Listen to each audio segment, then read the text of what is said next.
दोस्तों, मैं आप सभी को बता दूं, ये कहानी पूरी तरह काल्पनिक है। ये सिर्फ दर्शकों के मनोरंजन के लिए बनाई गई है। इसमें दर्शाए गए सभी पात्र, नाम, उत्पाद और घटनाएं पूरी तरह काल्पनिक है। ये कहानी किसी भी तरह से किसी भी व्यक्ति के भावनाओं, प्रथाओं, परंपराओं और विश्वासों के अपमान नहीं करती है। और इसमें सेक्सुअल और एडल्ट इत्यादि जैसे कहानी में बताए गए सभी चीजों का मात्र कहानी के लेखक द्वारा बनाई गई लेख की अपनी एक कल्पना है। तो दोस्तों, मैं आपको आगे बता दूं, अगर आप हमारे SK noble love story channel पर नए हैं तो वीडियो को भर भर लाइक और चैनल को सब्सक्राइब करना ना भूले। धन्यवाद। एपिसोड 81। नील ने लाइफ में पहली बार शनाया से कहा सॉरी।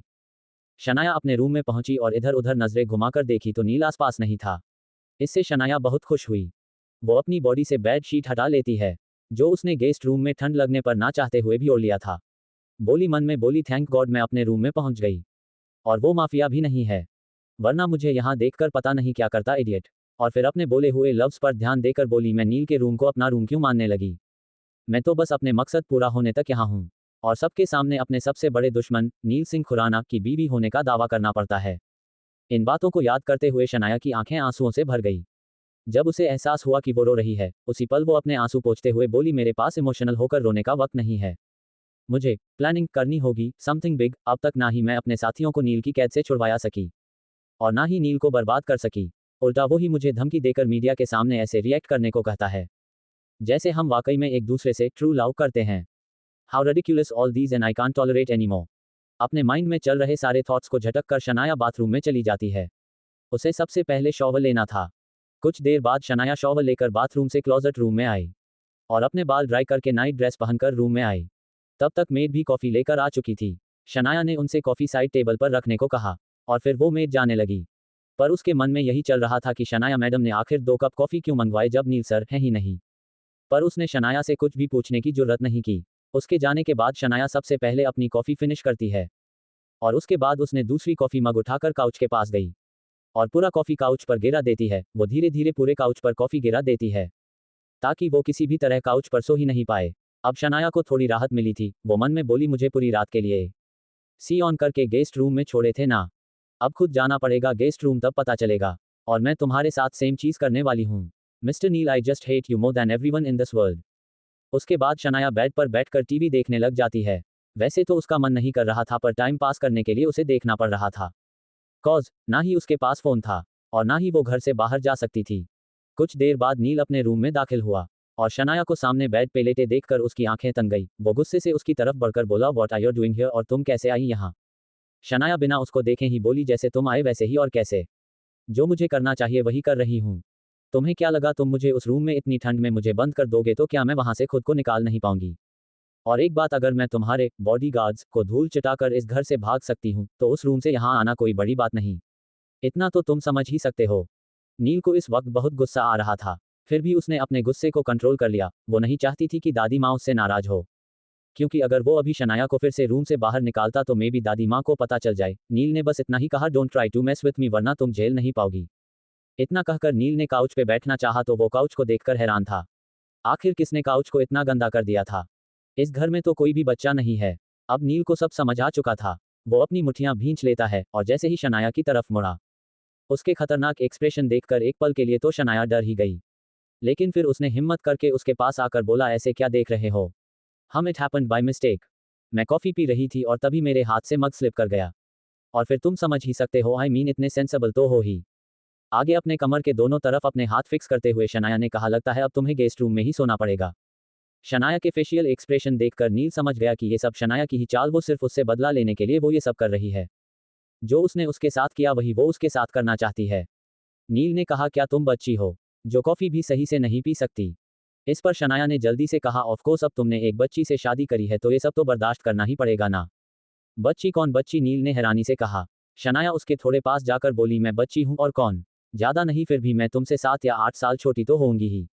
ये तुम भी जानते हो। मैं अभी बस 21 साल की हूँ और तुमने हाल ही में 29 साल पूरा किया है। You can see the difference between you and me. Shanaya की बात सुनकर नील उसके पास आने लगा तो शनाया पीछे होने लगी। वो मन में खुद को कोसते हुए बोली, अब तूने क्या गलत कह दिया इसे जो ये गुस्से में मेरी ही तरफ आ रहा है। शनाया ने मन ही मन प्रे किया कि गॉड प्लीज कुछ कीजिए, वरना मैं आज इस भेड़िए से बच नहीं पाऊंगी। Please God please. इससे पहले कि नील उसके पास आता, इसी बीच नील का फोन रिंग किया और वो वहां से लौट गया।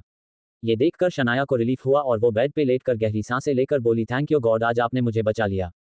आई विश आप मेरी हर बात इसी तरह फौरन सुन लेते और उस नील खुराना को उसके अंजाम तक पहुंचा देते। कुछ देर बाद नील वापस से रूम में आया और क्लोजेट में चला गया। शनाया को लगा था कि वो अब नहीं आएगा, काउच पर वो सो नहीं सकता, इसलिए शायद वो गेस्ट रूम गया होगा। पर वो तो वापस से आ गया। शनाया को लगा कि शायद वो बेड पे ही ना सोने लगे, इसलिए वो जल्दी से बेड पर फैल कर सो गई और ब्लैंकेट से खुद को कवर कर लिया। कुछ देर बाद नील चेंज करके रूम में आया और शनाया को इस तरह सोए हुए देखकर बोला, मैं जानता हूं कि तुम जगी हो। यू हैड बेटर एक साइड होकर सो जाओ, मैं आज इसी बेड पे सोने वाला हूं।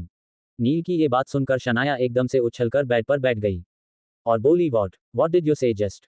नील बोला, मुझे अपनी बातें कभी रिपीट नहीं करता, और वो बेड पे बैठ गया। शनाया की आंखें लगभग बाहर ही निकल आई थी। उसे लग रहा था कि कहीं वो उसके साथ गलत ना करे। इससे पहले कि शनाया बेड से उठ पाती, नील उसकी कलाई मजबूती से पकड़कर बोला, तुम कहीं नहीं जा सकती, चुप करके सो जाओ यहीं, अदरवाइज होगा वही जो तुम्हें शायद पसंद नहीं आएगा। और फिर क्या था, नील बेड पे लेट गया। शनाया लगातार अपना हाथ उससे छुड़ा रही थी, पर इसका कोई फायदा नहीं था। नील काफी थका हुआ था, उसे तुरंत नींद आने लगी। कुछ ही पल में नील को गहरी नींद में चला गया था, पर शनाया की आंखों में नींद का एक कतरा भी नहीं था। वो नील के साथ एक बेड पर सोना तो दूर की बात, उसे ऐसा कुछ सोचकर काम जा रही थी। उन दोनों की शादी को काफी दिन हो चुके थे, पर उन दोनों के बीच हस्बैंड वाइफ जैसा कुछ भी नहीं हुआ था। शनाया पूरी रात जगी थी और नील से अपनी कलाई छुड़ा रही थी, पर नींद में भी नील उसके हाथ को छोड़ने को तैयार नहीं था। शनाया उसे कंटिन्यू गालियां दे रही थी। सुबह जब नील की आंखें खुली तो वो शनाया को अपने सामने बैठी हुई देखकर बोला, when did you wake up? Shanaya कुछ बोलने के बजाय उसे अपनी लाल आंखों से घूरने लगी। उसकी लाल और सूजी हुई आंखें देखकर नील समझ गया और जल्दी से उठकर बोला, आर यू मैड? तुम पूरी रात यूं ही जगी बैठी हो? और फिर अपने मैसी बालों पर हाथ फेरते हुए बोला, आई नो, क्या सोच रही हो तुम? और क्यों नहीं सोई? नील शनाया को काफी नरमी से देखकर बोला, you should have trusted at me, तुम्हें क्या लगा अगर हम एक बेड पर सो जाएंगे तो हमारे बीच कुछ हो जाएगा? इस पर शनाया ने कहा, हम तुम मेरा फायदा उठाने का मौका कैसे छोड़ सकते हो? Remember the day how you kissed me forcefully and without my permission. Shanaya की बात सुनकर नील को पछतावा हो रहा था। उसे पता था कि उसने उस दिन गलती की थी और उसने गुस्से में ऐसा कर दिया था। नील शनाया का चिन पकड़कर उसका फेस थोड़ा ऊपर करके बोला, I am extremely sorry for that, उस दिन मैं गुस्से में था, वरना मैं कभी ऐसा नहीं करता। हमारे बीच जो भी इश्यूज हैं वो अपनी जगह है, पर मैं किसी भी लड़की के साथ, चाहे वो मेरी खुद की वाइफ ही क्यों ना हो, उसे टच नहीं कर सकता। इस पर शनाया ने मन में कहा, ये माफिया मुझे सॉरी कह रहा है, और एम आई ड्रीमिंग? पर ये तो किसी को सॉरी नहीं बोला आज तक जितना मैंने सुना है। पता नहीं क्यों, पर नील की इन सारी बातों को सुनकर शनाया उसको एकटक देखने लगी थी। उसने नील से ये एक्सपेक्ट नहीं किया था। उसे यही लगता था कि नील उसका फायदा उठाना चाहता होगा, पर उसे आज तक मौका ही नहीं मिला, पर मौका मिलते ही वो ऐसा जरूर करना चाहेगा। पर अभी नील की बात सुनकर शनाया को ऐसा लग रहा था कि नील सच कह रहा हो। नील ने शनाया से कहा, अब तुम सो जाओ, मैं बाहर जा रहा हूं, तुम्हें डरने की कोई जरूरत नहीं है। पूरी रात जगे रहने के बाद शनाया को इतनी ज्यादा नींद आ रही थी कि शनाया उसी पल सो गई। नील एक नज़र उसको देखकर बाथरूम में चला गया। एपिसोड 82, डरावने ख्वाब। शनाया के सोने के बाद नील बाथरूम में चला गया और शॉवर ऑन करके उसके अंदर खड़ा था। शॉवर का ठंडा पानी नील को भीगा रहा था, पर उसके मन में सिर्फ शनाया का ख्याल ही चल रहा था। उसे शनाया के लिए बहुत बुरा लग रहा था, ये सोचकर कि शनाया को उस पर बिल्कुल भी भरोसा नहीं है। इसीलिए वो पूरी रात सो नहीं पाई, सिर्फ ये सोचकर कि कहीं मैं उसका फायदा ना उठा लूं, और गलती मेरी ही है। मैंने ही उस दिन उसे गुस्से में किस कर लिया था, तभी वो मुझ पर ट्रस्ट नहीं कर पा रही है। शॉवर का पानी जो नील को सर से पैर तक भीगो रहा था। नील अपने फेस पे अपने हाथों को फेरते हुए बोला, ओ शूट, मैं इतनी बड़ी गलती कैसे कर सकता हूँ? मैंने तो आज तक किसी लड़की को गलत नजरों से देखा तक नहीं, फिर मैं शनाया को बिना उसकी मर्जी के कैसे किस कर सकता हूँ? ये सोचते हुए नील बाथरूम के वॉल पर काफी जोर से एक पंच मारता है। वो इस वक्त काफी ज्यादा गुस्से में था। फर्क बस इतना था कि उसे इस वक्त खुद पर गुस्सा आ रहा था। ये बात बिल्कुल सच थी कि नील को ना ही किसी लड़कियों में कोई इंटरेस्ट था, और ना ही उसकी आज तक कोई गर्लफ्रेंड रही थी। इवन सलीना के अलावा उसकी कोई फ्रेंड भी आज तक नहीं थी। बट अनफॉर्चुनेटली नील ने शनाया को मार दिया था। ऑल्दो सलीना भी उसकी चाइल्डहुड फ्रेंड थी, बिल्कुल आर्यन मलिक की तरह। नील को हमेशा यही लगता था कि लड़कियों की इज्जत करनी चाहिए, चाहे वो उसकी बहन हो या कोई अनजान, और हमेशा से वो इस बात पर कायम था। पर लाइफ में पहली बार नील ने गुस्से में शनाया को किस कर लिया था। गुस्से में ही सही, पर यह सच था कि नील ने शनाया के साथ बहुत गलत किया था। इस बात का एहसास खुद भी नील को हो चुका था। नील ये सोच रहा था कि भले ही शनाया उसकी बीवी है, पर इससे कोई फर्क नहीं पड़ता कि उसने जो किया वो ठीक था। नील का तो ये मानना था कि शादी का मतलब सिर्फ ये नहीं होता कि हस्बैंड और वाइफ के बीच फिजिकल रिलेशन हो। नील अपनी हरकतों पर काफी शर्मिंदा था। वो जानता था कि उसके और शनाया के बीच कुछ भी नॉर्मल नहीं है, और वो जितना भी उसे परेशान करता हो, सजा देता हो, पर इस मामले में उसे शनाया से काफी दूर रहना चाहिए। वो शनाया की परमिशन के बिना उसे टच भी नहीं कर सकता। कुछ देर बाद नील बाथरूम से बाहर आकर और रेडी होने लगा। उसे आज अपने farm house blue diamond visit करना था। उसे काफी जरूरी काम से वहां जाना था। तैयार होने के बाद जब वो अपने रूम में आया तो उसकी नज़र सबसे पहले शनाया पर गई, जो कि गहरी नींद में थी। पता नहीं क्यों पर नील के कदम खुद ही उसकी तरफ बढ़ गए। नील उसके पास आकर उसको काफी गौर से देखता है और मन में बोला, सोते हुए कितनी मासूम सी बच्ची लग रही है। पता नहीं क्या क्या राज छुपाया रखा है इसने। इसके बाद नील उसके फोरहेड पर अपना हाथ रखकर चेक करता है कि कहीं उसकी तबीयत तो खराब नहीं। पर उसने पाया कि वो ठीक थी। बस रात भर ना सोने की वजह से वो इस वक्त काफी गहरी नींद में थी। नील बेड से उठकर कबर्ड के पास गया और ड्रॉअर से एक फाइल निकालकर देखने लगा। टेबल से कॉफी उठाए और बालकनी में आ गया।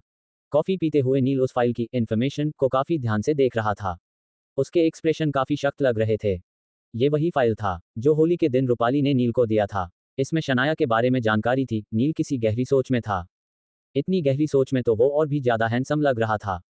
उसके हर चीज से वो काफी ज्यादा रॉयल लग रहा था और उसके चेहरे की सीरियसनेस तो माशाल्लाह थी। नील फाइल को देखकर बोला, क्या वाकई शनाया का कोई बॉयफ्रेंड है? और अगर है भी तो इससे मुझे क्या फर्क पड़ता है? उस फाइल में मौजूद शनाया की इन्फॉर्मेशन के मुताबिक शनाया का कोई बॉयफ्रेंड था या है? कुछ देर सोचने के बाद नील रूम से बाहर निकल आया। नील के बेडरूम में शनाया अभी भी गहरी नींद में थी और तभी वो अचानक चीखते हुए उठी। वो काफी डरी सहमी लग रही थी और वो कांपते हुए पूरे रूम में नील को ढूंढती है, पर नील उसे कहीं नहीं दिखता। इससे वो और भी डर जाती है। खुद को शांत करते हुए शनाया कांपते हाथों से पानी का ग्लास उठाती है और फिर पीने लगती है। वो अभी भी कांप रही थी। पानी का ग्लास टेबल पर रखकर वो बोली, ओ गॉड, ये कैसा ख्वाब था? और नील भी मुझे नहीं दिख रहा कहीं। कहीं वो मेरे साथियों को मारने तो नहीं गया, जिन लोगों ने नील के आइलैंड वाले फार्म हाउस पर अटैक करने में मेरा साथ दिया था? कहीं मेरा ख्वाब सच हो गया तो क्या होगा? अक्सर सुबह के ख्वाब सच हुआ करते हैं, और अगर ऐसा है तो मुझे नील को रोकना है ऐसा करने से। असल में शनाया ने एक बहुत ही बुरा ख्वाब देखा था। उसने देखा था कि एक बहुत ही खूबसूरत महल जैसा घर है। नील उस दूर को तोड़कर अंदर आया और सामने बंधे सारे आदमियों को शूट कर दिया। और देखते ही देखते पूरा हॉल उन लोगों के खून से भर गया। शनाया उन आदमियों का चेहरा तो नहीं देख पाई, पर उसे ऐसा लग रहा था कि नील उसके साथियों को मारने वाला है। शनाया जल्दी से फ्रेश होकर रूम से बाहर निकल जाती है और रेलिंग से थोड़ा झुककर देखती है तो उसे सबसे पहले नील दिखाई देता है। नील को देखकर शनाया को उसके बुरे ख्वाब याद आ जाते हैं, जो उसने अभी कुछ देर पहले ही देखा था। वो जल्दी से वॉल से टिकर छुप गई और अपने मुंह पर दोनों हाथ रख लिया। नील जोसेफ के साथ बाहर की तरफ जा रहा था। ये देखकर शनाया उसको फॉलो करने लगी। शनाया उसका प्लान जानना चाहती थी कि आखिर वो आज किसे मारने वाला है, और वो खूबसूरत सा महल किसका था जो उसने अपने ख्वाब में देखा है। जहां पहुंचते ही नील ने सबको शूट कर दिया था। उसके मन में यही चल रहा था कि कहीं उसका सपना सच ना हो जाए, क्योंकि सुबह के सपने अक्सर सच ही हुआ करते हैं। शनाया इतनी डरी हुई कि उसके पैर हाथ कांप रहे थे, पर उसके अंदर की हिम्मत भी कम नहीं थी। वो खुद को शांत करके स्टेयर्स से नीचे आ जाती है और नील को फॉलो करने लगी। उसकी नींद भी पूरी नहीं हुई थी। वो 2 घंटे ही सो पाई थी कि उसके बुरे सपनों ने उसे जगा दिया था, और अब डर से उसका बुरा हाल था। शनाया ने देखा कि नील बैकयार्ड की तरफ गया है और वो भी उधर चल दी। नील ने जोसेफ को ऑर्डर दिया, रवि सहाय और उसके आदमियों को ब्लू डायमंड फार्म हाउस में शिफ्ट, और हाँ, कुछ भी गड़बड़ नहीं होना चाहिए। इस पर जोसेफ ने कहा, ओके सर, बट आप तो आज उन सबका काम तमाम करने वाले थे। इसके अलावा एक और ज़रूरी काम आपको ब्लू डायमंड पहुंचकर करना था, पर आप कह रहे कि आप आज नहीं जा सकते वहां। नील बोला, हाँ, आज एक दूसरा काम पहले अंजाम देना है, वरना ये मेरे रास्ते का कांटा बन सकता है, और मैं किसी को अपने रास्ते के आसपास भी भटकने नहीं देता, बल्कि उससे पहले ही उसका काम तमाम कर देता हूँ। मैं कल ब्लू डायमंड विजिट करूंगा। I hope you got it. Neel की लास्ट वाली बातें शनाया सुन लेती है। शनाया ने खुद से कहा, ये कल ब्लू डायमंड विजिट करेगा, क्योंकि इसका कोई और जरूरी काम आ गया है। फिर तो पक्का ब्लू डायमंड फॉर्म में कुछ तो स्पेशल छुपाया रखा है इसने। मे बी मेरे आदमी को वहां रखा हो और उसे ही कल खत्म करने वाला हो, इससे पहले कि वो वहां जाए। मुझे वहां पहुंचना होगा। शनाया यही सोच रही थी कि तभी उसके हाथ से लगकर वाज नीचे गिर गया। काफी तेज आवाज हुई क्योंकि सुबह का शांत माहौल था और वहां आसपास कोई थे भी नहीं। सब अपने अपने काम में बिजी थे। नील ने जैसे ही ये आवाज सुनी, उसकी आंखें चौड़ी हो गई। वो समझ गया कि कोई उसकी बातें छुप छुप कर सुन रहा है। वो जोसेफ को चेक करने को कहा। जोसेफ को अपनी तरफ आता देख शनाया आवाज को वहीं छोड़ जल्दी से भागने लगी। वो बिल्कुल नहीं चाहती थी कि नील या उसका असिस्टेंट उसे देखे। शनाया तेजी से भाग रही थी, पर पकड़े जाने के डर से वो तेज तेज भाग भी नहीं पा रही थी। उसके पैर भी कांप रहे थे। कॉरिडोर से भागते हुए किसी ने उसको एक डोर से अंदर खींच लिया, और वो चिल्ला ना सके इसलिए उसके मुंह पर अपना हाथ रख दिया। वहां काफी अंधेरा था। शनाया हैरान थी कि आखिर ये कौन है जो इनडायरेक्टली उसे बचाने की कोशिश कर रहा है। जोसेफ ने उस जगह आकर देखा तो वहां कोई नहीं था। बस गोल्डी वहां खड़ा था और वाज टूटा पड़ा पड़ा था। तो जोसेफ को लगा कि शायद गोल्डी ने मस्ती में वाज को तोड़ दिया। कौन है ये स्ट्रेंजर जो शनाया को नील की नजरों से बचाया? क्या शनाया अपने साथियों को बचा सकेगी? Episode 83, Shanaya is in danger. Joseph Goldie के पास आकर उसके सामने घुटने पर बैठते बोला, हे गोल्डी, तुम बहुत ही बदमाश हो गए हो। ये क्या शरारत है, तुमने वाज तोड़ डाला। और फिर गोल्डी को काफी सारा प्यार करने लगा। और फिर गोल्डी को लेकर वापस बैकयार्ड चला गया जहां नील मौजूद था। और फिर नील को देखकर बोला, वहां कोई नहीं था सर, वाज टूटने की आवाज थी और ये सब गोल्डी की बदमाशी थी। नील ने कोई जवाब नहीं दिया और गोल्डी को देखकर उसके फेस पर एक बहुत ही छोटी सी स्माइल आ गई, जो कि बस कुछ ही पल की थी। नील गोल्डी को अपनी गोद में लेकर बोला, क्या वाकई गोल्डी तुम बदमाश हो गए हो? नील गोल्डी के बाल सहलाते हुए उसे प्यार करने लगा। नील गोल्डी को बिल्कुल एक फैमिली मेंबर की तरह मानता था और बहुत प्यार करता था। इतना ही नहीं, वो गोल्डी से बातें भी करता था। जब भी वो परेशान होता था वो गोल्डी के साथ टाइम स्पेंड करना पसंद करता था। दूसरी तरफ वो इंसान शनाया को शुश करके चुप रहने को कहता है और कुछ पल बाद उसके मुंह से अपना हाथ हटा देता है। शनाया गहरी सांसें लेने लगती है। कुछ ही सेकंड बाद वो अंधेरा देखकर जल्दी से लाइट ऑन करती है और अपने सामने देखती है तो वहां कोई भी नहीं था। ये एक स्टोर रूम था जहां शनाया को उस इंसान ने अंदर खींच लिया था। ये देखकर शनाया शॉक्ड थी। उसे समझ नहीं आया कि आखिर कौन था यहाँ जिसने उसे नील की नजरों से बचाया और अब एकदम से गायब। शनाया बोली, कौन था ये और मिस्टर इंडिया की तरह गायब हो गया? जो भी हो, बट आई एम श्योर वो वही इंसान होगा जिसने रिसेप्शन वाले दिन सीसीटीवी फुटेज डिलीट किया था। पर यह है कौन जिसे मेरे सामने आना पसंद नहीं है और उसने इनडायरेक्टली 2 बार मेरी हेल्प करी है। आगे शनाया ने कहा, अब मुझे और भी ज्यादा केयरफुल होना पड़ेगा, अदरवाइज मैं किसी ट्रबल में फंस सकती हूँ। ये जो भी है, आई एम श्योर इसे मेरे बारे में सब पता है और मेरे हर कदम पर इसकी नज़र है। शनाया स्टोर रूम से बाहर आए और अपने आसपास उस इंसान को ढूंढने लगी, पर स्टोर रूम के बाहर भी कोई नहीं था। तो वहीं दूसरी तरफ ऋतिक लिविंग रूम में काउच पर बैठा था। असल में वो अपनी गर्लफ्रेंड प्रीति से एंगेजमेंट करने जा रहा था। इसी वीक में उसकी सगाई होने वाली थी और वो चाहता था कि पूरी खुराना फैमिली उसकी एंगेजमेंट में शिरकत करें, वो भी बिल्कुल अपनों की तरह। असल में प्रीति के कहने पर उसने सडन एंगेजमेंट करने का डिसाइड किया था और वो थोड़ा डरा हुआ था कि दादी माँ उसकी अचानक सगाई की बात सुनकर उसे खूब सारा डांट लगाने वाली है और वो हर चीज़ के लिए बिल्कुल रेडी था। असल में ऋतिक के हर खुशी और गम सब में खुराना फैमिली हमेशा से शामिल रही है, बिल्कुल अपनी फैमिली की तरह, और आज उसने इतना बड़ा डिसीजन ले लिया था और किसी से पूछा भी नहीं। इसी बात का ऋतिक को थोड़ा गिल्ट था। वैसे इसमें उसकी भी गलती नहीं थी, उसे अचानक डिसीजन लेना पड़ा था और ये सब इतनी जल्दी में हुआ था कि उसे दादी माँ से भी मशवरा करने का मौका नहीं मिला था। उसने कुछ देर पहले नील को बता दिया था और अब दादी माँ को बताना चाहता था। ऋतिक इन्हीं थॉट्स में था, तभी उसने देखा कि माही कॉरिडोर की तरफ से आ रही थी। वो अब नॉर्मल लग रही थी। ये देखकर ऋतिक ने कहा, चलो एटलीस्ट मेरी बहना का डर तो खत्म हुआ। माही ऋतिक के पास आकर उसे गुड मॉर्निंग विश की और हल्का सा हक करते हुए बोली, how are you? I am absolutely fine, how about you? Mahi उसके सामने वाले सोफे पर बैठ गई और बोली, what's the matter, you look happy, what bring you here after many days? Actually दादी माँ was asking about you and we thought you must be busy with your girlfriend, am I right? इस पर ऋतिक ने मुस्कुराकर कहा, actually yes I was very busy with Preeti, it was her birthday so that's it. Mahi ने कहा, और yeah I see it's written on your face that how new episode you are happy. तभी उसी तरफ से रिदान आता दिखा और फिर तुरंत ही कोयल भी। ये देखकर ऋतिक की आंखें छोटी हो गई और उसने मन में कहा, ये क्या मामला है? लगभग सारे लोग ही उसी तरफ से क्यों आ रहे हैं? पहले माही, फिर रिदान और फिर कोयल। ऋतिक इसी थॉट्स में था तभी उसको मंदाकिनी जी दिखी, वो भी सेम रास्ते से। मंदाकिनी को कुछ ही सेकंड हुए थे तभी शनाया भी उसी रास्ते से आती दिखी। ऋतिक को कुछ समझ नहीं आ रहा था। ऋतिक ने खुद से कहा, समथिंग इज फिशी, ये आज सबको हो क्या गया है? सब इसी तरफ से आ रहे हैं, आई एम कुछ तो है।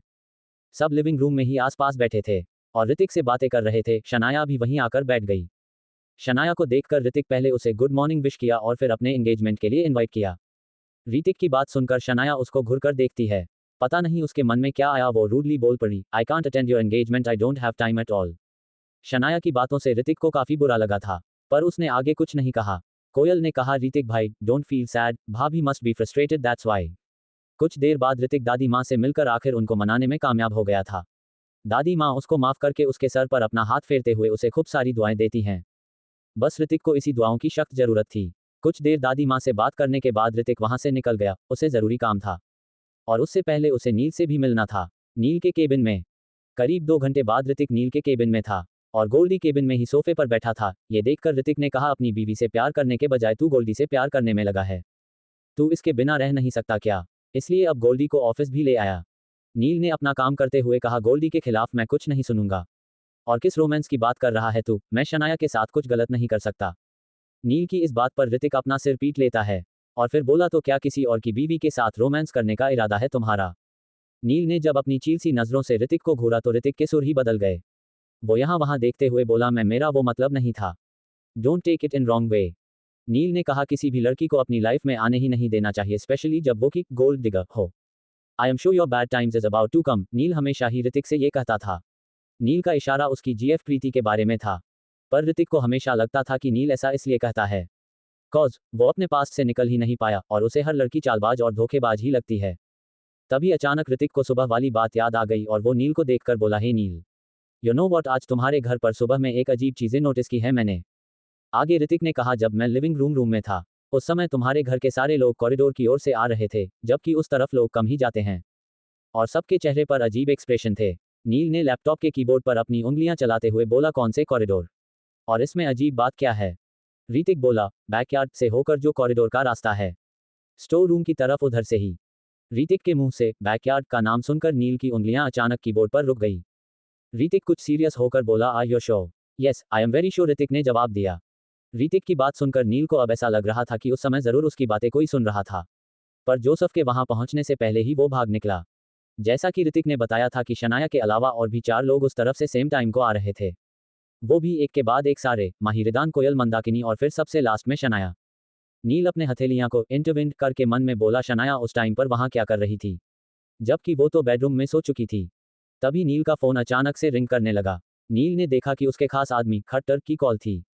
नील कॉल पिक करके बोला मैंने कहा ना आज मैं वहां नहीं आ सकता, मैं कुछ ही देर में चेन्नई के लिए निकल रहा हूं।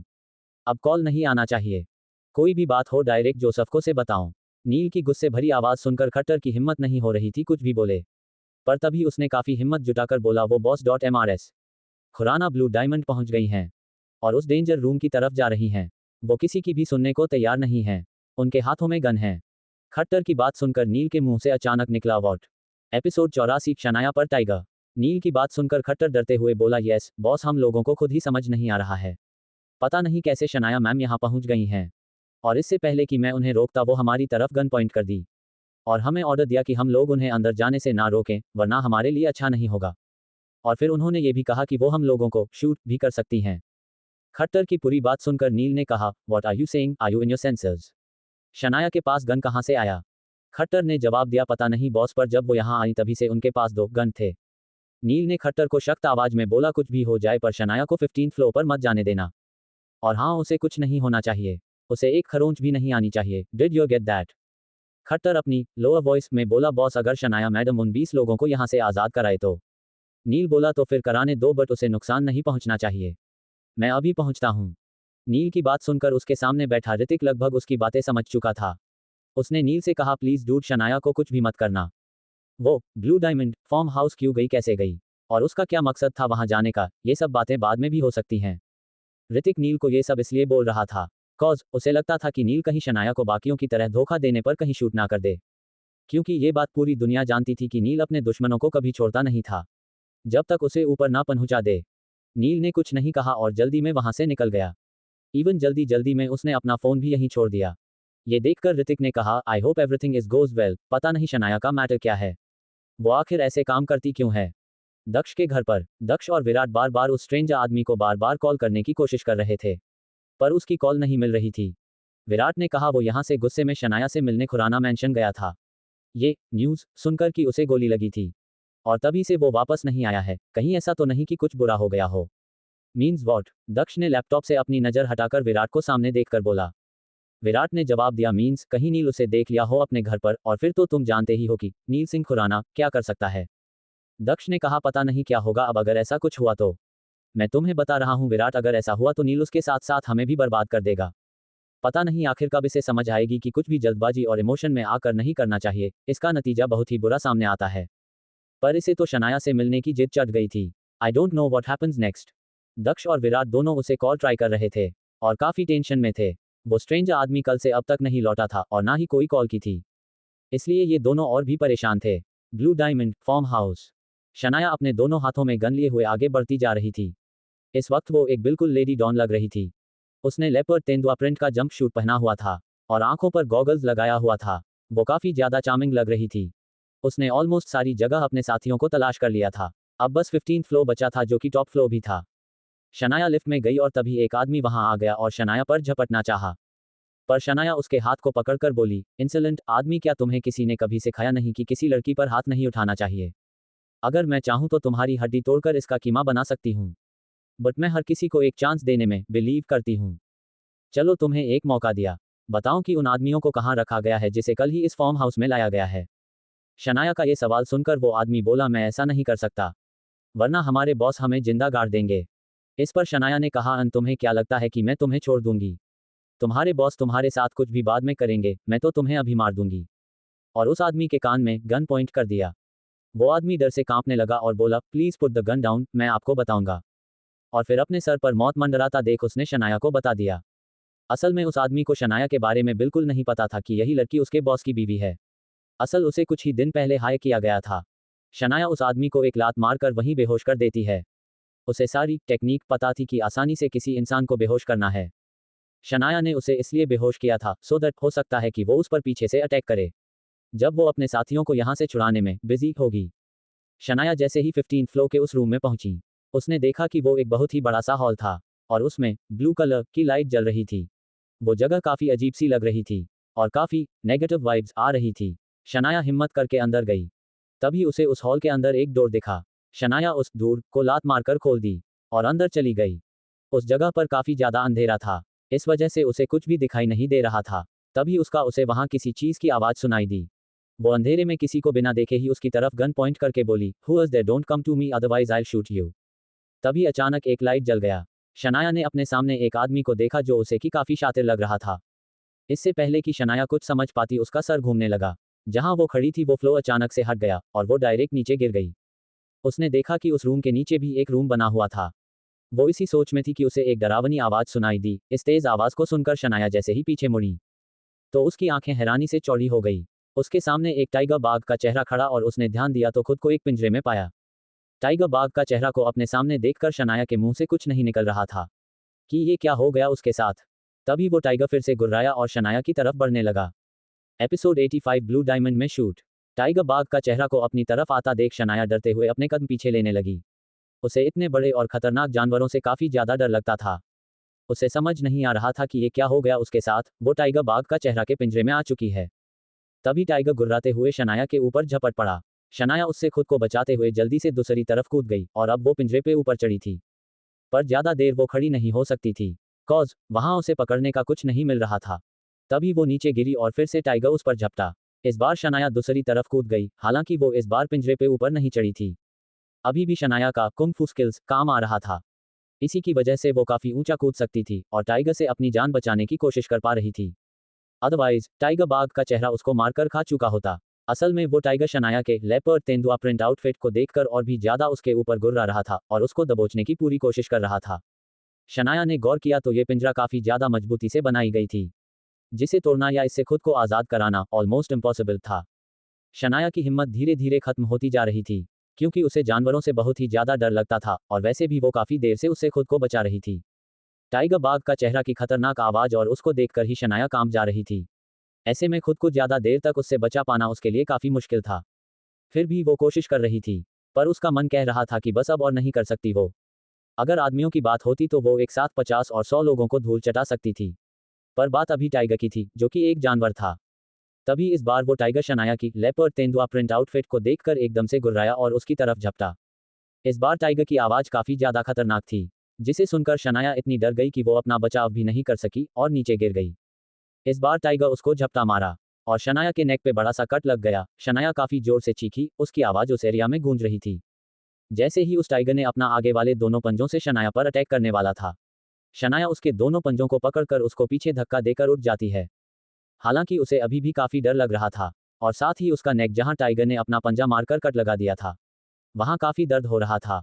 इसी बीच गुस्साया हुआ टाइगर शनाया के ऊपर बार बार ताबड़तोड़ हमला करता है, पर शनाया उससे खुद बचाने में कामयाब हो जा रही थी। जैसे ही वो शनाया पर अपना पंजा मारना चाहता वो उस जगह से हट जाती और टाइगर को पंजों में मजबूत पिंजरे से चोट लग जा रहा था। धीरे धीरे टाइगर का गुस्सा 7वें आसमान पर पहुंच चुका था। वो शनाया की तरफ खौफनाक नजरों से देखा जो पिंजरे से निकालने का रास्ता ढूंढ रही थी और बार बार पीछे मुड़कर टाइगर को भी देख रही थी। इस बार टाइगर ने शनाया पर इतना जोरदार अटैक किया कि शनाया उससे बच नहीं सकी और मुंह के बल गिरी और दर्द से छटपटाने लगी, क्योंकि टाइगर ने इस बार उसके पीठ पर अपना दोनों पंजा मारा था।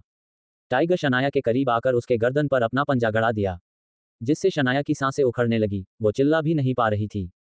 कुछ सेकंड शनाया का गर्दन दबाए हुए ही टाइगर उसके फेस को बाइट करना चाहा। तभी काफी जोर से गोलियां चलने की आवाज आई, जिससे ब्लू डायमंड फार्म हाउस के सभी लोग जहां भी थे चौंकाने हो गए। और फिर टाइगर शनाया के बाजू में गिर पड़ा, उसके बॉडी से ब्लड गिरने लगा। सामने नील खड़ा था, जिसके एक्सप्रेशन अभी काफी ज्यादा कठोर थे। असल में उसने ही उस टाइगर को शूट किया था। उसने टोटल 4 गोलियां उसे मारी थी। नील को ऐसा करना पड़ा। अगर वो उसे नहीं शूट करता तो वो अभी शनाया को मार डालता। उसके फेस को खाने की कोशिश में था। नील के पीछे 5 लोग खड़े थे, जो जल्दी से पिंजरा खोलने लगे। नील जल्दी से अंदर गया और शनाया के पास घुटनों पर बैठकर उसको देखते हुए बोला, शनाया गेट अप, तुम्हें कुछ नहीं हो सकता। मैं तुम्हें कुछ होने नहीं दूंगा। उसने देखा कि शनाया बेहोश हो चुकी है और उसकी हालत बिगड़ती ही जा रही है, फिर जल्दी से वो उसको अपनी गोद में उठा लिया। कुछ ही सेकंड में वो कार के अंदर था और जोसेफ को चीखते हुए बोला, मुझे 5 मिनट्स में हॉस्पिटल पहुंचना है, जो कि इम्पॉसिबल था। पर इस वक्त जोसेफ ने कुछ नहीं कहा, क्योंकि उसे पता था कि अगर उसने कुछ भी कहा तो पता नहीं नील उसे ही गुस्से में शूट कर दे। बैकशीट पर शनाया को देखकर नील को काफी ज्यादा तकलीफ हो रही थी। वो शनाया के नेक पर गहरी जख्म देखकर अपनी आंखें बंद कर लेता है और मन में कहता है, पता नहीं कितना दर्द हो रहा होगा इसे। गलती मेरी है, मुझे टाइगर को अपने फार्म हाउस पर रखना ही नहीं चाहिए था। तभी शनाया की हालत देखकर नील ने अपनी कड़ी आवाज में बोला, व्हाट्स हैपनिंग हियर। जोसेफ ने जवाब दिया, सर काफी ट्रैफिक है, मैं हर मुमकिन कोशिश कर रहा हूं। इस पर नील ने कहा, I don't care about that, I have to just arrive to the hospital, that's what matter. Neel पूरे रास्ते शनाया को उठाने की कोशिश कर रहा था ताकि वो सेफ रहे, पर वो होश में आ ही नहीं रही थी, बल्कि उसकी सांसें भी बहुत ही धीमी धीमी चल रही थी। इससे नील को और भी ज्यादा फिक्र हो रही थी, क्या शनाया की जान बच पाएगी या फिर वो हमेशा के लिए होगी दुनिया से विदा। दोस्तों, आपको ये स्टोरी कैसा लगा है? हमें उम्मीद है कि आप लोगों जरूर अच्छा लगा होगा, तो आप लोग लाइक, कमेंट, सब्सक्राइब करना ना भूले ताकि हमारा स्टोरी सबसे पहले आप तक पहुंचे। धन्यवाद।